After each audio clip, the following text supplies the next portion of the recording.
Hello and welcome to the Real Men of Real Estate radio show. I'm your host, Patrick Franz, the Note Mentor. And when you tune into my radio show, you're going to learn how to build passive income and monthly cash flow to create true financial freedom. You'll learn how to invest in real estate without actually owning the real estate, folks. I mean, who really wants to deal with tenants and toilets and termites and all the terrible T's associated with being a landlord? So I plan to bring you amazing experts on the show each month so that you can get a well-rounded education about mortgage note investing, because I believe it's one of the best investment vehicles out there, folks. So maybe you can change your financial future, leave a better financial legacy. And that's what my show's about. So financial intelligence is what I preach, and note investing is what I teach.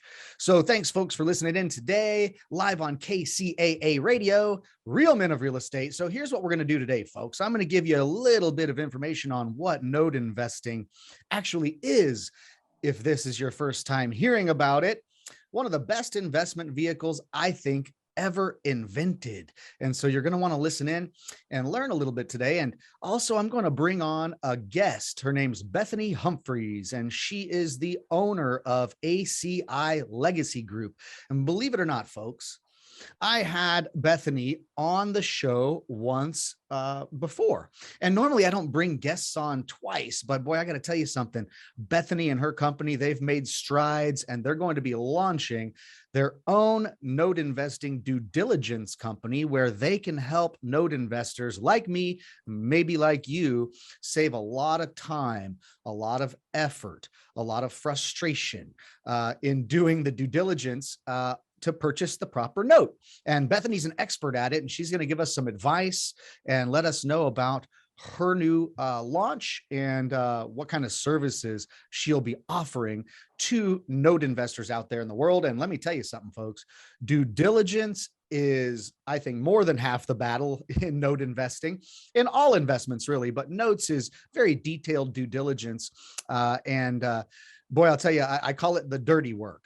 And if anybody could get someone else to affordably do their dirty work for them in note investing and complete that due diligence properly and timely, I'm going to tell you what, folks, it is invaluable. Let's talk about priceless. Okay. Due diligence is hard. It's difficult. It's involved, and you don't want to mess it up because it could mean your money, honey. So anyhow, folks, let's get right into it. But before we do, I'm going to give you a little bit of insight. Okay, myself and my guests on this radio show are not legal financial advisors, and we're not trying to give anybody investment advice, and we're not trying to solicit any investments. This show is all about the opinions and stories of folks that have had real life experience in the note investing world in one shape or another, and it's all of our stories and opinions. And so please, if you're going to take any information from this show and use it to make an investment decision, please seek out legal counsel before making any investment decisions, and make sure you do your due diligence properly and that you're making the right decision for yourself. Every investor is different. We all have our own criteria and our own risk tolerances. And so make sure you seek legal counsel and just don't take anything for investment advice from the show. Again, it's opinions of myself and my guest, and hopefully it'll teach you some things and help you learn some things and expand your mind. But again, seek legal counsel before doing anything with your money. And that's the key. That's the key. So let's get right into what note investing is for some of you folks that may be listening in for the first time and have never even heard that term before, note investing. Well, let me give you an idea about what mortgage note investing really is. See, folks, when somebody buys a house and they have the cash to purchase the house, they just hand over the cash and get the deed signed over to them and the keys handed to them, and the deal's done. They get to move in and everything's good. They don't even have a mortgage payment, right? Most folks around the United States don't have 100% of the cash necessary to go and buy a house. And so when you don't have all the cash and you're going to go and buy a home, a physical piece of real estate, you have to get a loan. And usually people go into a bank like a Wells Fargo, Bank of America, something like that, and they get a mortgage loan in order to buy that physical piece of real estate. Well, when somebody gets a loan from a bank, they fill out a document that's called a promissory note. This promissory note basically spells out the terms of how the money you've borrowed is going to be paid back. So on that promissory note, if anybody's ever bought a house or bought a car or anything else, you fill out a promissory note describing the debt, describing the money you've borrowed and how you are to pay it back. And so on that promissory note, folks, you may find things like, the day of the month that the payment is due every month. You may find the interest rate, otherwise known as profit, that the bank is charging you for borrowing their money.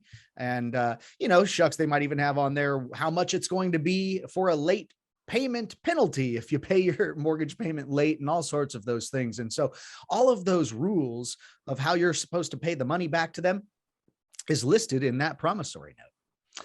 And, you can buy a promissory note or buy the debt on many different things. You could you could be a note investor and buy a note on a yacht. See, someone didn't have enough money to buy the yacht cash, and so they went and borrowed money, filled out a promissory note, and bought the yacht. Well, you can buy a promissory note on a yacht. You can buy a promissory note on a business. You can buy a promissory note on a car. But how about a mortgage note? The reason why we investors love mortgage note investing so much is because there's a piece of collateral that is backing that mortgage note. You understand, when a bank loans you money to buy a house, you as the borrower really don't own that house outright yet, do you? See, the bank has that promissory note, and until you have paid them all the money back properly by the way of the instructions of the promissory note, that house really isn't yours, right? So if you don't pay your mortgage, that bank has the right to take your house. Now, how did that happen? How does the bank have the right to take your physical property from you if you don't pay on that promissory note? It's called a mortgage document, folks. And best way I can compare it to people that haven't heard this before is it's kind of like the pink slip on a car. But the mortgage document is something that we as the borrowers submit to the bank. Misconception, we think that the bank gives us a mortgage, but we actually give the bank a mortgage. And what is this mortgage document? It's a document that we fill out that pledges our physical house, our piece of real estate, as collateral to that bank if we don't pay them back properly by way of the rules of the promissory note. And that's the fact. So, it's basically buying someone's debt. So we're collecting monthly payments from a piece of real estate, just like the banks have done for years, without having the liabilities or the phone calls from the tenants and those kinds of things that come along with owning the physical real estate. See, banks are good at owning nothing and controlling everything. It's a good position to be in. And so as mortgage note investors, we are purchasing the mortgage note from whoever holds it at the time, folks. I mean, you can buy mortgage notes from banks, credit unions, private sellers, fund managers. There's all sorts of folks that hold these mortgage notes in their portfolios and oftentimes need to liquidate, need to get rid of some of those assets. And if you're in line to buy them, you can take them over. So the point of the matter is, folks, mortgage note investing is taking over the rest of the terms of a promissory note. In the mortgage note investing world, it's backed by that mortgage document that pledges a physical piece of real estate as collateral for the terms of the promissory note. So as a note investor, folks, think of it this way.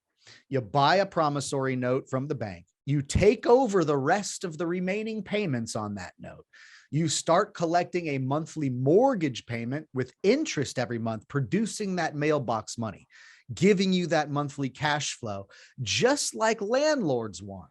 But can you imagine not having to deal with the tenants, the cleanouts, the termite problems, the water heaters breaking, the phone calls from your property managers, and the reduction of your ROI? It's like I tell folks sometimes, I go, my goodness, I was in the home remodeling industry for 16 years. And I know how much we used to charge folks to put on a brand new roof, especially one that had damage. It's not cheap. And so I can only imagine those folks out there that are positively cash flowing $200-300 a month on their rental property. And all of a sudden, the roof gets in bad shape. It's time to get it done. And all of a sudden, it's a $10,000, $15,000, $20,000 roof job that the landlord has to suffer. Well, folks, if you're making $200 or $300 a month of positive cash flow on your rental property, just calculate how long does it take you to collect that $300 a month of profit on that rental property to pay for a $15,000 roof. I mean, it just takes a really long time. And so, we're talking about getting rid of those headaches, getting rid of those worries, stop the bleeding, stop removing from your expected ROI because of calls, things that fail, roofing jobs, termite tenting, and all those things that you've got to deal with as the homeowner, right? So think about it. There's somebody who is the homeowner living in the house. Whoever's living in that house as the homeowner is in charge of the repairs. When their water heater breaks, they've got to fix it. When their roof needs to be repaired, they've got to fix it. All I am is their lender. Remember, I become the bank. I take the place of the bank, and now I own the rest of the term of that promissory note. And I'm going to get paid. I'm either going to get paid as agreed, and I'm just going to collect monthly cash flow for the next 10, 15, 20 years with a better than normal ROI, or I can get paid off early. And I'm not going to get into how these notes are bought at discounts, folks, but early payoff when someone refinances or sells the house is good for you as the lender because we buy these notes at a discount. And heck, they might stop paying. But remember, if they stop paying, I have the mortgage document that says I'm able to take over the physical collateral, which can also be good for me as the note investor. So it's all good, but I'm gonna tell you this, due diligence is the key to this investment category. And Bethany Humpries is gonna come on and introduce herself right after this break, folks. We're going to be right back after a few minutes and a few words from our sponsors here on KCAA Radio. Back in a moment with the Real Men of Real Estate. Don't go anywhere.